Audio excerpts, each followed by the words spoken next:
Welcome to another episode of D2 Football Guru. Your host, Julius Pruitt. There we go. All right. Welcome to another episode of D2 Football Guru. This is your host, Julius Pruitt. We're here live at Upfront. Just grabbing my, you hear anything in the background. They're back there watching A Knight's Tale right now. The movie about the jouster, following his stars. But I'm gonna jump into this Minnesota Mankato and Vadas matchup, okay? All right, and in this game, the quarterbacks, I'm gonna just start there. The signal call is Mr. Sammy, and then we have Hayden Eken. Hayden Eken is a hitch route away from reaching 3,000. You know, Mr. 3K, Mr. 3,000, like the movie Bernie Mac. And Mr. Sammy Edwards is 71 yards away from eclipsing 3,000 yards as well. So we can have two 3,000-yard passes in that game. So that's some offense. You know, Sammy Edwards has 28 touchdowns roughly with 2 picks. And I believe Eken is around 23 TDs and about probably 8 INTs. His top target is Mr. Treshaun Watson, has 9 TDs on the year. He's the only receiver over 700 yards. They have 3 over 5, but he's the one that's over 700.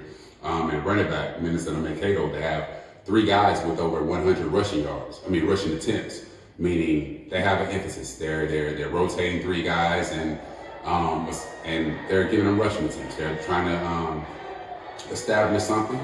But 5.2 yards per carry for their leading rusher, who's with 934 yards, 6 touchdowns through 14 games. But it's not bad. They have a solid running core, running back core, and they also the receiver core. They have 1 guy over 50, 6 TDs, 2 over 40, 6 TDs. You get me? So they spread it around. They're a well-balanced team. And that's kind of what you get. You're gonna have to get them to beat themselves. But so far in the playoffs, they've even there's been some close games, they kind of stayed away from the turnovers and the mistakes, or tried to, and they've been able to be on the positive outcome of those things. And we're going to switch over to Vadas, who they may have one of the better running back tandems in Division II football, aside from Washita's Kendall Gibbons and Chris Henley Jr. and Nick Treadwell. And then at Harding, there are 7-8 guys, Mr. Braden J, Miller, Dela Cruz, and those guys. And then the SAU, can't forget about Scales and Mr. Roach. I can't, their first name slipped me. But even from the side for those, that's just still one of the better groups. Mr. Blake Hester, the Vadas, and Mr. Franklin.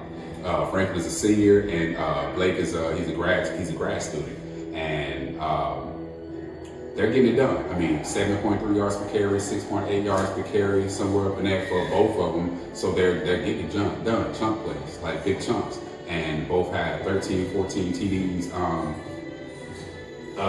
between each other, and 27, TDs, but combined in that backfield just from those 2 alone. That's pretty impressive stuff.